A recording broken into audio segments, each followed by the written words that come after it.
পরোটার সাথে চা তো অনেকেই ট্রাই করেছেন, কিন্তু পরোটার সাথে কি দুধ কখনো ট্রাই করেছেন? এটা ট্রাই করে থাকলে অবশ্যই কমেন্টে জানাবেন। Hello everyone, this is Jhilik from Jhilik's art. Welcome to my another daily blog.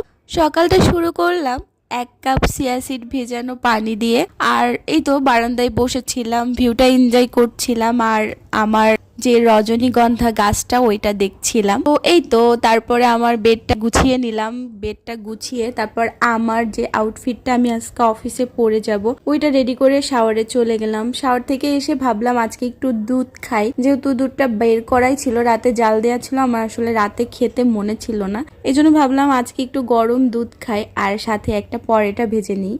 পরোটাটা আমি হালকা ঘি দিয়ে ভেজেছি, আর একটু যদি মোচমোচে করে ভাজা যায় না তাহলে কিন্তু আর একটু মজা লাগে। বাট এটাও কিন্তু খারাপ হয়নি খেতে, এটাও মজা ছিল।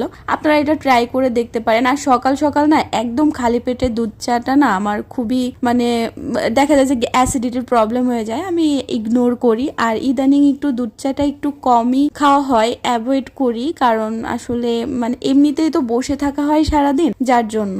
এই তো অফিসে চলে গেলাম। অফিসে যাওয়ার পর অলরেডি আমাকে রং চা খেতে দিয়েছে, আর আমি একটু দেখছিলাম আমার আসলে কি কি কাজ আছে। তারপর কাজগুলো করার পরে লাঞ্চের টাইম হয়ে গেল, লাঞ্চে গেলাম। লাঞ্চে আজকে বেগুন দিয়ে চিংড়ি দিয়েছে, গলদা চিংড়ি। আপনারা কি কখনো এটা খেয়েছেন? আমি ফার্স্ট টাইম খেলাম, খেতে খারাপ ছিল না, বাট আসলে কেমন এটা আমি আসলে জানি না। এতটুকুই। আমি আসলে আর কোনো ক্লিপ আজকে নেইনি। সবাই ভালো থাকবেন। ভিডিওটি ভালো লাগলে লাইক কমেন্ট শেয়ার করতে ভুলবেন না। আল্লাহ হাফেজ।